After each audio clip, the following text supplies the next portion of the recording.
오늘 우리에게 주신 말씀은 다니엘서 4장 26절입니다. 다니엘 4장 26절 찾았으면 아멘. 아멘. 같이 읽겠습니다. 또 그들이 그 나무 뿌리에 그루터기를 남겨두라 하였은즉 하나님이 다스리는 줄을 왕이 깨달음해야 왕의 나라가 견고하리이다. 아멘. 오늘 우리에게 이 말씀을 주셨고요. 제목은 하나님의 다스림을 인정하자. 따라해 봅니다. 하나님의 다스림을 인정하자. 다시 한번 하나님의 다스림을 인정하자. 하나님의 다스림을 인정하자. 네, 오늘 제목으로 다니엘서 4장 26절 그 주제로 가지고 또 저번 주에는 우리가 1장에서 3장까지 말씀을 은혜를 나눴습니다. 오늘은 4장부터 6장까지 이제 은혜를 나눌까 합니다. 다니엘서는 좀 이렇게 많은 내용들이 중요한 내용들이 함축되었기 때문에 예언적인 것도 그렇고 공부를 해보니까 굉장히 은혜되더라고요. 그래서 은혜도 굉장히 많이 받고 또 이 말씀을 통해서 저는 능력도 많이 받았습니다. 그래서 좀 이렇게 나눴어요. 너무 중요해서. 그래서 1장 3절까지 저번 주에 했고 이번에는 이제 4장부터 6장까지 이제 말씀을 나누겠습니다. 우리 같이 옆 사람에게 인사합니다. 복된 주일입니다. 복된 주일입니다. 축복합니다. 축복합니다. 나는 축복 받았습니다. 나는 축복 받았습니다. 우리는 축복 받았습니다. 할렐루야. 네, 믿음대로 될지어다 그랬어요. 우리 믿음대로 됩니다. 1장 3장에서는 다니엘과 세 친구를 통해서 바벨론에 믿지 않는 사람들, 바벨론 왕 느부갓네살 왕이 하나님의 임재를 보게 됩니다. 하나님께서 그렇게 증명시켰습니다. 다니엘 4장을 보겠습니다. 느부갓네살 왕이 또 꿈을 꿉니다. 이번에도 술사들을 이제 불러 모아요. 4장 6절. 그러나 이번에는 꿈을 말해주지만 술사들 점쟁이들이 이건 너무 어려운데 그러면서 도저히 못 맞추겠다고 이번에는 이제 그렇게 말을 하는 거예요. 능력이 안 됩니다. 이렇게 말을 하는 거예요. 그러니까 또 이제 또 누굴 불러요? 다니엘을 부르죠. 다니엘을 또 부르는 거예요. 왜? 다니엘에게 환상과 예지 능력을 하나님께서 주셨기 때문에 해몽을 기가 막히게 합니다. 그러니까 이제 다니엘을 부르는 거예요. 그래서 4장 10절에서 16절까지가 꿈 내용이 나옵니다. 커다란 중앙에 나무가 있고 거기에 열매가 달리고 새들이 이제 거기에 막 이렇게 깃들여서 평안히 쉬는 거예요. 그런데 하늘에서 어떤 거룩한 자가 와서 나무를 베어버리는데 그런 밑둥이 이제 남잖아요. 그 밑둥에 새와 노출로 동요 그것을 남겨두고 들판 가운데 이렇게 두는 거예요. 이게 이제 꿈 내용이에요. 4장 15절에 그것이 하늘에 이슬이 졌고 짐승과 더불어 제 몫을 얻으리라. 16절에 그리고 7대를 지나더라. 이런 꿈 이야기를 다니엘에게 합니다. 그리고는 왕이 다니엘에게 해석해봐라. 이렇게 얘기를 하죠. 다니엘이 그 얘기를 듣고 놀라는 겁니다. 왜 놀랐을까요? 그 얘기가 누구 얘기겠어요? 느부갓네살 바로 얘기니까 다니엘이 좀 이렇게 놀라면서 이제 해석을 합니다. 4장 22절에 왕이여 이 나무는 곧 왕이시라. 큰 나무가 왕입니다. 여러분들 꿈에 나무 본 적 있는 사람 한번 손 들어보세요. 나무. 컸어요? 작았어? 그 나무가. 기억이 안 나요? 나무가 이렇게 보이는 건 자신이에요. 저도 많이 봤어요. 믿음 생활 하면서, 한참 막 훈련 받을 때 큰 나무가 막 하늘에 막 닿을 정도로 큰 나무가 이렇게 서 있는 거예요. 막 이렇게 울창한 숲에. 근데 그때는 그 해석을 못 했는데 살다 보니까 이제 그게 해석이 되더라고. 그 나무가 나구나. 큰 나무였대. 할렐루야. 그거 중요합니다. 작은 나무가 아니었다라는 거죠. 하나님이 저를 어떤 커다란 계획이 있기 때문에 지금 이 시간도 우리에게 허락한 줄로 믿습니다. 그래서 큰 나무가 느부갓네살 왕이라는 이제 그런 게 합니다. 그래서 왕이요 이게 곧 큰 나무가 왕입니다. 그러면서 처음 풍성했지만 결국 모두 떠나요. 4장 23절에 하나님이 나무를 베고 그루터기만 남기기 때문에, 그리고선 4장 26절에 아까 우리 본문을 읽었죠. 이 왕이 모든 것을 하나님이 다스렸구나 이렇게 깨닫고 나서 그 다음에야 다시 나라가 돌아옵니다. 이렇게 그러면서 이제는 뭐라고 그러냐면은 4장 27절에 왕이시여 지금이라도 공의를 행하고 가난한 자를 긍휼히 여기소서 죄악을 사하옵소서 라고 다니엘이 부탁을 합니다. 아니 그 많은 일이 있었을 텐데 딱 2가지만 부탁을 합니다. 그게 뭐예요? 첫 번째가 공의를 행하고 두 번째가 가난한 자를 긍휼히 여기라고. 그러니까 성경 전체에 하나님은 가난한 자 또 몸이 약한 자를 돌보라는 것을 중요히 여긴다는 것을 우린 다니엘서 4장에서도 볼 수 있습니다. 4장 29절에 12달 뒤 꿈 해석 받고 이제 1년 뒤에요. 바벨론 왕궁 지붕에서 거닐세 그랬어요. 30절에 이 큰 바벨론은 내가 능력과 권세로 건설하여 나의 도성으로 삼고, 느부갓네살이죠. 그렇게 생각을 하고 있는 거. 이것으로 내 위엄의 영광을 나타낸 것이 아니냐. 느부갓네살이 이렇게 생각하고 있는 거예요. 31절에 느부갓네살 왕은 겉으로는 내가 한 게 아니야. 이 모든 거는 내가 한 게 아니지. 이렇게 그랬지만 속으로는 다 내가 했잖아. 다 내가 했잖아. 이런 말이 아직도 나 왕 입에 있을 때에 그때 하늘에서 소리가 들립니다. 31절에 느부갓네살 왕아 나라의 왕위가 내게서 떠났느니라.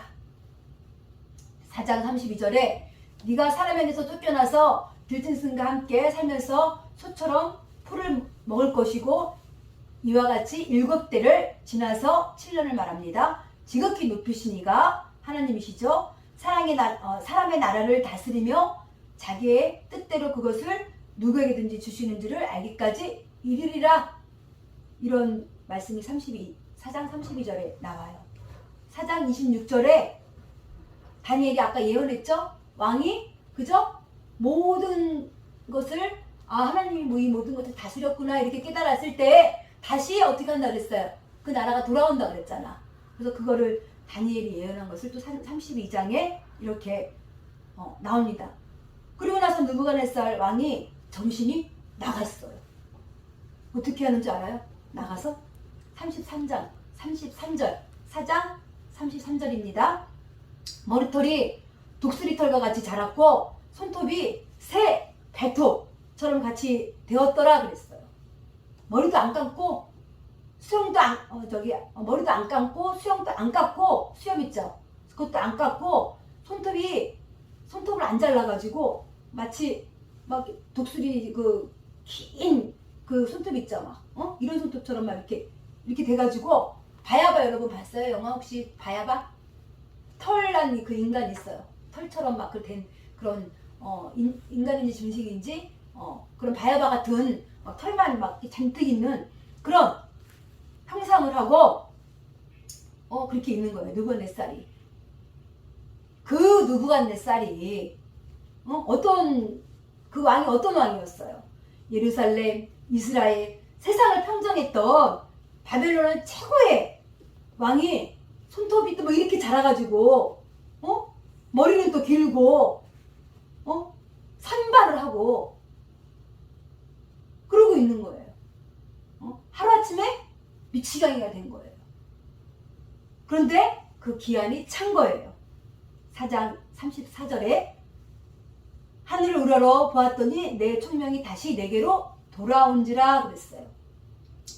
그리고 하나님을 찬양해요. 4장 37절에 그러므로 나 느부갓네살은 하늘의 왕을 찬양하며 이렇게 나와 있습니다. 그의 일이 다 진실되고 그의 행하심이 의로우시며 교만하게 행하는 자를 그가 능히 낮추심이라 이렇게 깨달았어요. 느부갓네살 왕이. 그리고 다시 왕궁으로 돌아갔어요. 자, 이제 5장입니다. 5장 보세요. 느부갓네살이 들판에서 풀을 뜯고 미치광이로 있다가 다시 제노신으로 돌아오고 하나님의 주권을 인정하고 다시 왕궁으로 갔어요. 이제 5장입니다. 새로운 왕이 등장하는데 이름이 참 독특해요. 벨사살. 벨이 아벨론의 우상이죠. 그 신이 왕을 보호한다는 뜻이에요. 그렇게 이제 관련된 거로 이름을 지은 거죠. 야, 근데 이게 완전히 슬픈 분위기예요. 큰 잔치를 벌이는데 벨사살이 엄청난 큰 실수를 합니다. 술이 취한 상태에서 벨사살이 예루살렘 성전에서 가져온 금, 그릇을 갖고 와라 그러는 겁니다. 그리고는 성전 기물을 가져와서 5장 3절에 왕이 그 귀족들과 왕후 그리고 후궁들과 같이 그 성전 기물에 술을 부어서 마십니다. 5장 4절에 그러면서 무슨 행동을 하냐면 금, 은, 구리, 쇠, 나무, 돌로 만든 신들을 찬양합니다. 이게 5장 4절에 나와 있어요. 성전 기물을 훼손하고 우상을 찬양하는 벨사살. 이런 짓을 하고 있는 거예요. 벨사살이. 그랬더니 갑자기 벽에서 손이 나와요. 손가락이 나와가지고 벽에 알 수 없는 글자를 이렇게 막 쓰는 거예요. 그 벨사살 왕이 저게 뭐야? 그러면서 놀래겠죠. 벽에서 이렇게 쓱 나와가지고 막 글자를 알 수 없는 글을 막 이렇게 쓰니까. 그래서 5장 6절에 그걸 보고 생각이 번민하여 넓적다리 마디가 녹듯하고 그의 무릎이 서로 부딪힌지라. 그러니까 막 번민하고 이게 두려움이 떨어서 다리를 막 이렇게 개 떨듯이 막 떠는 그런 모습 있잖아요. 그런 형태로 막 바들바들 떠는 거예요. 이런 상황이 되니까 어떻게 해요? 이걸 해석해야 되잖아. 늘 고정적으로 오는 애들이 있어. 그들을 불러요. 잘 해석도 못해 걔네들은. 불러봤자 술사 이런 애들 있잖아요. 그런 애들 불러가지고 그거를 이제는 해석을 하라고 그러는데 벽에 글을 보고 아니나 다를까 모르겠다 하죠. 글자를 해석하지 못하니까 벨사살이 괴로워합니다. 그때 왕비가 5장 10절에서 12절까지 우리 읽어봅니다. 5장 10절에서 12절 같이 읽어봅니다.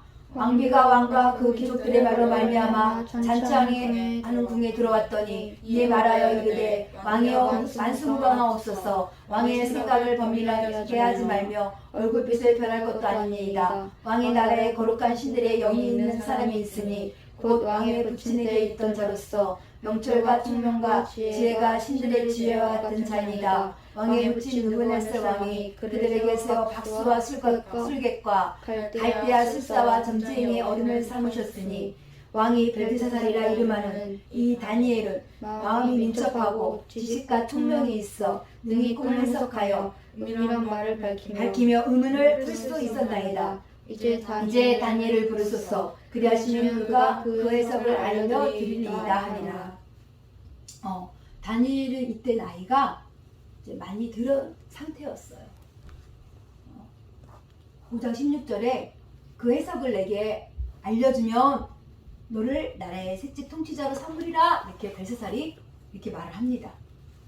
그러나 다니엘은 왕에게 왕의 예물은 왕이 친히 가지시고 상급은 다른 사람에게 주옵소서 이렇게 겸손하게 말합니다. 그리고 제가 해석은 해드리겠습니다. 이렇게 다니엘이 말을 합니다. 5장 20절에 그의 마음이 높아지며 뜻이 완악하여 불만을 행함으로 이런 말씀이 나옵니다. 이게 무슨 말이냐면 당신의 아버지 느부갓네살 진짜 자기가 하늘 높은 줄 모르고 교만하다가 소처럼 풀을 뜯고 사신 거 아시죠? 그리고 깨닫고 하나님을 인정하고 다시 돌아온 거 아시죠? 이 얘기예요. 그것을 알면서도 어떻게 5장 23절에 하나님이 성전에 있던 그 물건들을 가져와서 술을 마시고 그리고 알지도 못하는 금은 구리 나무 이것들을 신상으로 섬기고 찬양하고 5장 24절에 그러므로 그의 앞에서 이 손가락에 나와서 이 글을 기록하였나이다 이렇게 기록되어 있습니다. 25절에 벽에 기록된 글자가 메네메네 데겔 우바르신 이 글을 해석하면 5장 27절에 벨사살 왕을 저울에 달아보니 너무 부족한 거예요. 왕으로 인정 못하고 이거를 도저히 놔둘 수가 없다라는 거예요. 그 뜻입니다. 그 메네메네 데겔 우바르신 벽에 적힌 그게 있죠? 그게 왕으로서 도저히 이게 왕 저울을 달아보니까 이게 너무 부족하다 이게 왕으로서 이게 너무 자격이 없다 그런 뜻이라는 거예요. 하나님이 우리도 저울처럼 달아볼 줄 믿습니다. 우리가 달아보는 거예요. 성도로서 또 목사로서 장로로서 이렇게 달아보는 거예요. 스스로를 한번 달아보시기를 체크하시기를 바랍니다. 그리고 벨사살이 그걸 해석했다고 자주색 옷을 입히고 나라의 셋째 통치자로 삼았어요. 아까 그 약속했죠? 왕의 약속. 그죠? 어떻게 보면은 굉장히 기분 나쁘잖아요. 자기를 왕처럼 안 본대잖아. 그걸 해석했는데 기분 나빠서 죽여버릴 수도 있잖아. 왕이니까. 근데 왕은 그래서 왕인가 봐요. 왕은 그 약속을 지킵니다. 셋째 통치자로 삼고 그에게 자주색 옷을 입히고 약속했던 할렐루야. 여러분 앞에 보세요. 여러분도 그죠? 권위 있는 자의 약속을 받기를 축복합니다. 그 권위 있는 자가 누구야? 하나님이잖아. 하나님 약속을 받아내. 약속을. 할렐루야. 하나님 약속을 받아내. 기도해서 하나님이 하시겠다라는 거는 해. 왕이 했는데 그죠? 왕도 인간의 왕도 자기의 입술에 나간 그 권위의 말이 나가니까 듣기 싫어도 지키잖아. 근데 인간은 약속을 해도 안 지키는 인간들이 많아. 인간 같지 않은 인간들이 많아. 그래 하나님은 절대 주권자이신 하나님은 그 약속을 우리에게 지키는 줄 믿습니다. 하나님의 약속을 받아내요. 기도해서 받으세요. 말씀 보고 받으세요. 5장 31절에 그리고 이제 셋째 통치자를 삼았잖아요. 그리고 그날 밤에 벨사살이 죽습니다. 5장 31절에 메대 사람 다리오가 나라를 얻었는데 그때 다리오는 62세였더라 이렇게 기록되어 있어요. 자, 이게 무슨 얘기냐면 지금 어느 나라였어요? 바벨론이었죠. 그런데 5장 마지막에 뭐라고 쓰여 있어요? 메대 사람, 메대 바사, 이게 바로 페르시아라는 나라로 바뀐 거예요. 바벨론이 망하는 그 순간인 거예요. 그거에 관해서 얘기를 잠깐 하려 합니다. 고레스 왕 얘기예요. 고레스는 성경에 어디에 쓰여 있냐면 고레스에 대한 예언이 있어요. 이사야 44장부터 55장 또 역대하 36장 22절로 23절에 쓰여 있어요. 왜냐하면 마지막에 벨사살이 죽었다 했잖아요. 바로 이날 고레스가 쳐들어왔어요. 고레스가 쳐들어왔거든요. 바벨론 성으로 바벨론 성이 그래서 무너진 거예요. 성경에는 자세히 써있지 않지만 지금부터 역사 얘기를 잠깐 해보겠습니다. 메대하고 그 옆에 아주 조그만 앞에 보세요. 메대가 있고 메대라는 나라가 있고 바사라는 아주 조그만 나라가 옆에 이렇게 있었어요. 메대 제국. 그 나라에 왕이 있어요. 아스티게스라는 왕이 있었는데 이 왕에게 딸이 하나 있어. 딸이 너무 이쁜 거예요. 이름이 독특해. 이름이 만다네야. 그 공주는 꼭 뭘 하고? 만다네. 아주 그냥 고집이 있는 아이예요. 그런데 어느 날 만다네 공주에 대한 꿈을 아스티게스가 꾼 거예요. 그 왕이 꾼 거야. 무슨 꿈이냐면 딸이 소변을 본 거예요. 근데 만다네 공주의 소변이 메드 나라를 완전히 덮어버린 거야. 너무 이상해서 신하들에게 이제 그 꿈을 의미를 물어보니까 신하가 그건 말이죠. 만다네 공주가 임신을 해요. 임신을 해서 아이를 낳는데 그 아이가 메드를 먹어버리는 거예요. 이렇게 꿈을 이제 해석을 합니다. 그 아이가 공주가 난 아이가 곧 세계를 제패한다는 거예요. 메드 나라를 먹어버린다는 거죠. 이렇게 이제 해석을 하니까 아직 태어나지도 않은 외손자의 반역에 이제 불안한 거야, 왕이. 그래서 불안해서 이쁜 딸을 죽일 수가 없으니까 메드 그 옆에 아주 작은 나라가 그 바사라는 조그만 나라가 있다 그랬잖아요. 그 나라의 영주한테 시집을 보냅니다. 그리고 만다네 공주는 아들을 낳게 되고 이 이야기를 들은 왕은 더욱 불안해합니다. 아들을 낳았으니까. 그래서 이제 딸의 애를 죽이려고 이제 계획을 하는 거예요. 그래서 신하 파루파고라스라는 총리를 불러서 네가 공주 애를 좀 죽여라 이렇게 명령을 합니다. 아니면 우리나라는 완전히 먹힐 수가 있다. 얘는 원흉이야. 그러면서 이제 명령을 하니까 그런데 이 총리도 본인이 애를 죽일 수 없으니까 그 신하의 종한테 그 애를 정리하고 길을 가져와라 이렇게 또 시킨 거예요.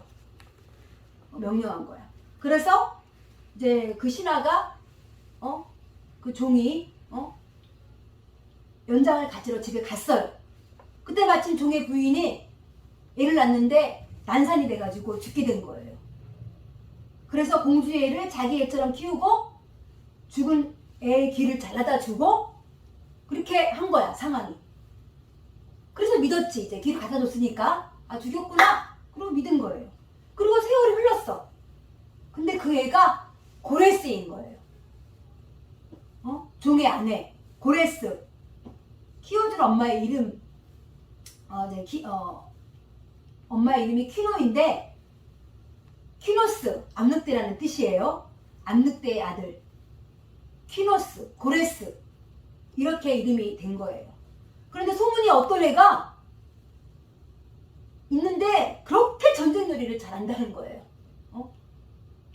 걔가 바로 고레스예요. 10살 갓 안 된 애가 총리 아들, 귀족 자제들, 장군 아들 다 모아놓고 쫄병을 막 다 시켜놓고 전쟁놀이를 막 하면서 고레스 앞에서는 그 애들이 꼼짝을 못하는 거야. 그게 이제 소문이 쫙 퍼진 거예요. 메대왕 귀에까지 그 소문이 들어간 거야. 그래서 아스티아 게스 왕이 그래? 그런 애가 있어? 어떤 애인지 한번 데려와 봐라? 이렇게 얘기를 한 거예요. 그래서 고레스가 왕궁에 딱 들어오는데 그 아이가 이렇게 앞으로 이제 걸어오는 거야. 앞에 보세요. 걸어오는데 만다네 공주랑 딱 붕어빵이야. 똑같이 생긴 거야. 고레스가 외손자임을 이제 알아챘죠. 파루파고스 이제 총리를 다시 부른 거야. 그래서 어떻게 된 거냐고 이제 추궁을 했겠죠. 이제 왕이 사실은 이제 모두 들은 거야. 이렇게 됐습니다. 이렇게 들은 거예요. 알게 된 거예요, 사실을. 만다네가 아까 뭐라고 했죠? 꼭 하고 만다네 그랬죠? 공주가 이 애를 보고 내 아들이 살았다 그러고 그 애를 쏙 때리고 바사로 가버린 거예요. 그 바사가 바로 페르시아예요. 아스티아게스가 어떻게 한 줄 아세요? 명령을 수행하지 이제 않은 총리에게 벌을 내리는데 신하들을 이제 다 초대해서 상을 차린 거예요. 총리 앞에 이제 그릇이 있는데 총리 앞에 그 그릇만 뚜껑이 이렇게 있어. 그 뚜껑을 이렇게 열어보니까 그 안에 총리 아들의 머리가 있어. 충격이죠? 메대왕이 총리한테 왜 기분 나빠? 이렇게 얘기를 하는 거야. 근데 총리가 아닙니다. 왕 앞에서 기분 나쁘다 그러면은 그날로 끝인 거예요. 그때 총리가 마음을 딱 먹습니다. 아, 왕을 의지하면 안 되겠구나. 해서 메대의 왕을 배신하고 계획을 합니다. 그 다음에 어떻게 하냐면 고레스와 서신을 주고받으면서 힘을 얻습니다. 그래서 메대랑 바사가 싸울 때 무혈 입성을 한 거예요. 싸우지 않고 메대를 이기는 바사. 그냥 메대 바사가 통일이 된 거예요. 그 고레스입니다. 그 고레스가 이제는 세력이 커진 거예요. 그래서 성경에서 메대가 사라지면서 바사가 커져요. 고레스가 점점 땅을 이렇게 넓혀가기 시작했어요. 바사를 먹고 그 다음에 바벨론을 공격하려고 합니다. 바벨론 성은 난공불락, 절대로 무너뜨릴 수 없다. 왜 그러냐면은 성벽 두께가 30m예요. 성의 둘레가 90km이고 성의 높이가 그 성벽이 20m이고 성의 총 면적이 서울 크기입니다. 상상을 잘하면서 들으세요. 어마어마하죠? 그 안에 20년 분량의 식량이 20년 망해도 20년 분량의 식량이 비축된 어마어마한 그런 성이에요. 그러니까 이때 뭐 하고 있어요, 벨사살이? 맘 편히 부어라, 마셔라. 이렇게 그러면서 슬판을 벌리고 잔치를 하고 있는 거예요. 자, 보세요. 사단도 어쩔 때 들어와요? 어떨 때? 부어라, 마셔라. 잔치만 할 때, 할렐루야. 그때 사단이 틈타는 거야. 깨어있기를 축복합니다. 아멘. 깨어있으세요. 아멘. 깨어있어야 돼. 이때 고레스가 쳐들어옵니다. 수판 버리고 있고 날마다 부어라 마셔라 성물 기물에다가 그러고 있으니까 고레스가 딱 봤더니 야 근데 틈이 없는 바벨론 성이야. 이거를 바벨론 어떻게 할 수 없는 거예요. 그래서 야 이거를 어떻게 한다? 큰일 났네. 그러면서 유프라데스 강을 건너다가 자기가 아끼던 말이 물에 빠져 죽은 거예요. 너무 아꼈던 말이라 고레스가 화가 나서 소리를 고래고래 지릅니다. 그래서 이 강을 용서하지 않겠다. 그래서 강 줄기를 360갈래로 나눴어. 물 줄기가 나눠지자 물이 점점 내려가는 거예요. 바벨론에 들러싼 수위가 낮아지면서 바벨론 성에 하수 구멍이 보이는 거예요. 그래서 그 구멍을 뚫고 그 어마어마한 성벽을 뚫고 그날 벨사살이 성전 기구에 술을 먹고 벽에 막 글자가 막 쓰여진 그날 그 거대한 성을 고레스가 정복을 합니다. 할렐루야. 그러니까 하나님의 방법은 간단해요. 아끼던 말 하나가 죽었을 뿐인데 그냥 바벨론이 무너진 거예요. 무너졌도다 바벨론 성이요. 이제 1장으로 넘어갑니다. 빨리 끝내려고 아주 숨가쁘게 지금 진행을 하고 있습니다. 말씀을 하고 있어요. 6장을 봅니다. 다리오가 통치하고 있어요. 근데 다리오가 고관 120명을 세워 전국을 통치하고 있는 거예요. 6장 1절에 나와 있어요. 그 3명 이제 120명 고관들을 세웠다 그랬잖아요. 근데 3명의 메인이 있어요. 여기 3명 중에 누가 있는 줄 알아요? 다니엘이 들어가 있어요. 다니엘은 이쪽 사람도 아닌데 근본을 이렇게 따져보면 저쪽 이스라엘 포로로 끌려오는데 너무 잘 가고 있는 거예요. 느부갓네살부터 총리로 등극해서 꿈 해석하고 환상 보고 하면서 지금 다리오 메데 바사 시대가 왔는데도 탑3에 들은 거야. 그러니까 여기 신하들이 질투를 심하게 합니다. 그래서 어떻게 하냐면은 구린 거 캐기 시작하는 거야. 물질에 관한 거 이런 거를 캐기 시작하는 거예요. 위에 있으니까 분명 해먹었을 거야. 이러면서 이제 캐는 거죠. 해서 이제 찾기 시작하는 거예요. 6장 4절 읽어봅니다. 6장 4절 같이 읽겠습니다. 이에 총리들과 고관들이 국사에 대하여 다니엘을 고발할 근거를 찾고자 하였으나 아무 근거 아무 허물도 찾지 못하였으니 이는 그가 충성되어 아무것도 그릇됨도 없고 아무 허물도 없음이었더라.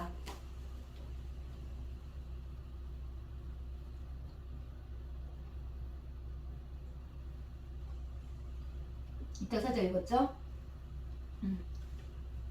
털어서 먼지 않는 사람이 있어요. 그게 바로 다니엘이야.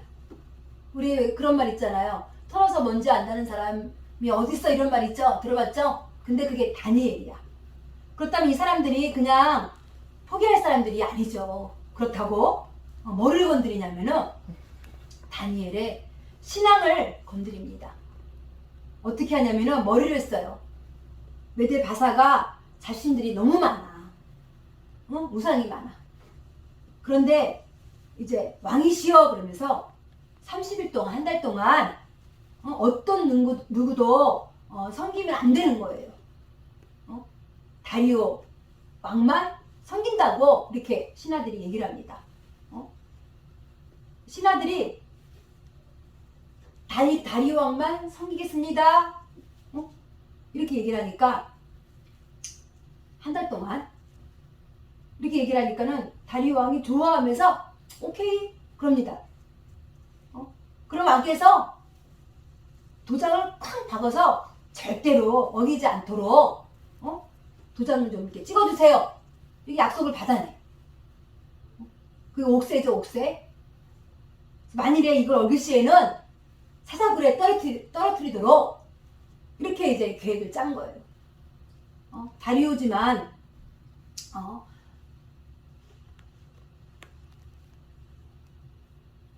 다리오지만은 자기만 섬긴다고 하니까 나쁘지 않네.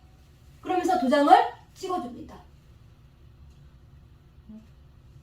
6장 9절에 이에 다리오 왕이 조세 왕의 도장을 찍어 금령을 내니라 이렇게 나와 있어요. 근데 사실 다리오 왕이 다니엘을 너무 좋아해요. 그러기 전에 우리 아까 다리오 왕 도장을 찍었다 그랬잖아요. 여러분들 절대로 도장 함부로 찍어주면 안 됩니다. 굉장히 도장은 중요한 거예요. 보증도 서면 안 되고 도장도 찍으면 안 돼. 성경에 여기 나와서 있잖아, 그죠? 근데 사실 다리오 왕이 다니엘 아까 좋아한다 그랬잖아요. 그래서 다니엘을 믿으니까 탑3 안에 넣은 거잖아. 다니엘을 음해하려고 계획한 줄 몰랐던 거예요. 그래서 도장을 생각 없이 찍어준 거야. 아까 얘기했듯이 절대로 함부로 그렇게 도장을 찍어주면 안 되고 보증도 서면 안 됩니다. 그리고는 이제 사람들이 다니엘 집에 가서 잠복 근무를 하는 거예요. 다니엘이 어떻게 하나 그러고 이제 그를 지켜보는 거죠. 6장 10절 읽어봅니다. 6장 10절 다니엘이 이 조서에 왕의 도장이 찍힌 것을 알고도 자기 집에 돌아가서는 윗방에 올라가 예루살렘을 향한 창문을 열고 전에 하던 대로 하루 3번씩 무릎을 꿇고 기도하며 그의 하나님께 감사하였더라 그랬어요. 다니엘이 다 몰랐다 그랬어요? 알았다 그랬어요? 다 알았어. 그 계엄령이 있던 거를 다 알았는데 다니엘은 그래도 가서 그죠? 절을 하루에 3번씩 절을 여호와를 향해서 하고 예배를 드렸다고 기도를 했다고 이렇게 나와 있는 거예요. 그러니까 신하들이 가가지고 그걸 보고 가서 왕이시여 그러면서 이제 다니엘이라는 걔가 여호와를 향해서 그쪽으로 절을 합니다.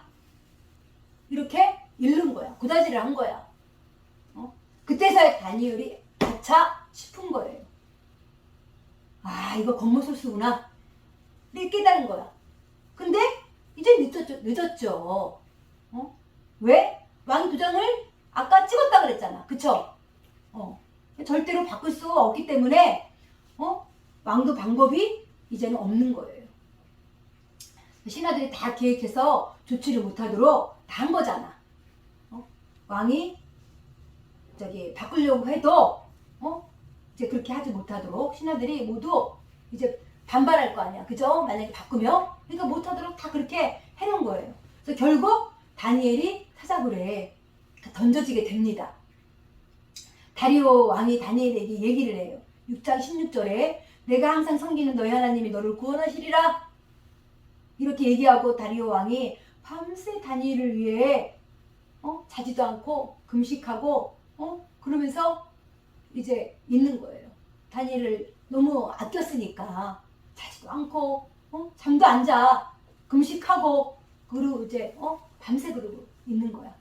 그리고 그 다음날 19절에 왕이 새벽에 급히 사자굴로 갑니다. 그러면서 다니엘아 그러면서 6장 20절에 내가 항상 섬기는 내 하나님이 사자들에게서 능히 너를 구원하였느냐? 이렇게 다리오 왕이 다니엘에게 말을 하는 거예요. 그러다 6장 21절에 다니엘이 왕에게 아뢰되 왕이여 왕은 만수무강하옵소서 라고 6장 21절에 기록되어 있습니다. 6장 22절 읽어보겠습니다. 6장 22절 나의 하나님이 이미 그의 천사를 보내어 사자들의 입을 봉하셨으므로 사자들이 나를 상하지 못하게 하였으니 이는 나의 무죄함이 그 앞에 명백하오며 또 왕이여 나는 왕에게도 해를 끼치지 아니하였나이다 하니라. 이렇게 이제 이 말씀에 나와 있어요. 왕이 그걸 이제 왕 22절 읽었죠? 왕이 이제 너무 기뻐하면서 다니엘을 사자굴에서 올렸습니다.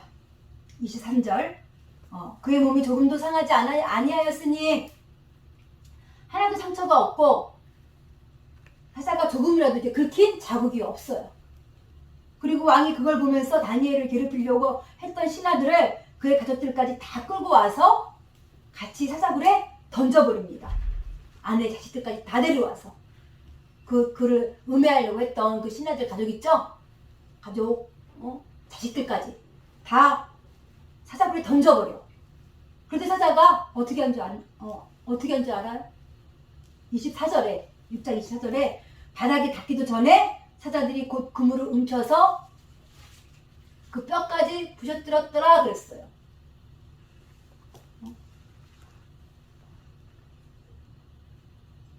그러면서 다시 왕이 조서를 내립니다.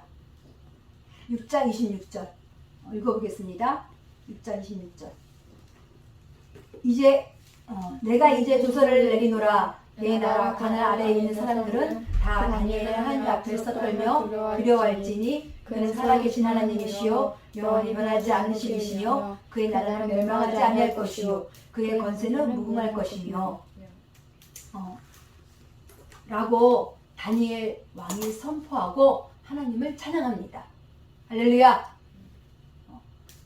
느부갓네살도 그렇고 벨사살도 그렇고 다리오 왕도 그렇고 다니엘을 통해 하나님을 찬양하고 하나님의 능력을 인정합니다. 그 중심에는 다니엘이 있었죠. 여러분도 다니엘 같은 그런 사람 되기를 축복합니다. 아멘. 항상 중심이 돼서 돌아오는 자 중심이 돼서 할렐루야.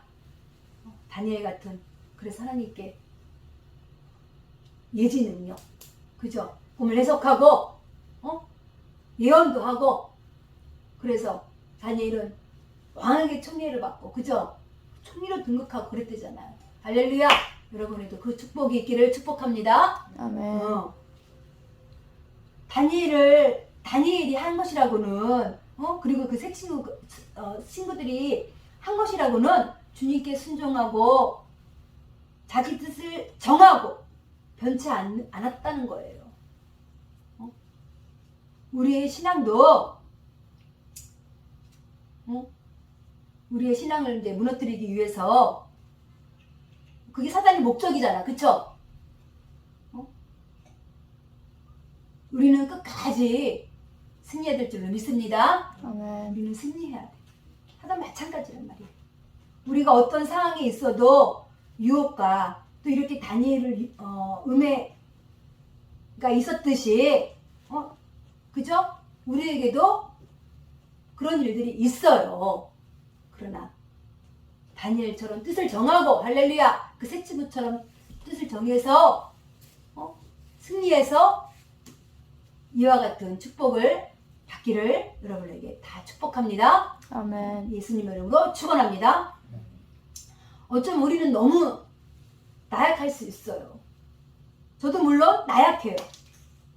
그러나 하나님 앞에서 제가 하나님을 사랑하고 하나님께 순종하고 이 뜻을 정하고 바꾸지 않으면 결국 하나님이 우리를 이끌어 가시더라고요.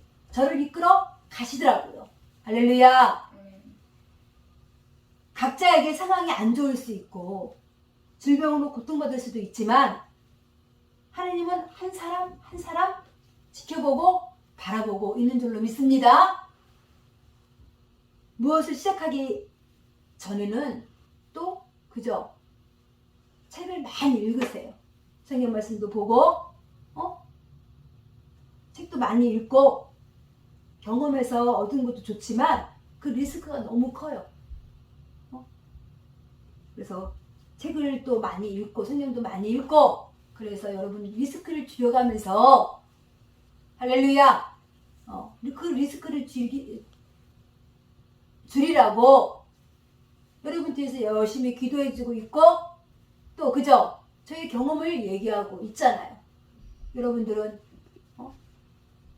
하나님께 순종하듯이 순종해야 하며 나가야 될 줄로 믿습니다. 할렐루야. 네, 기도하겠습니다.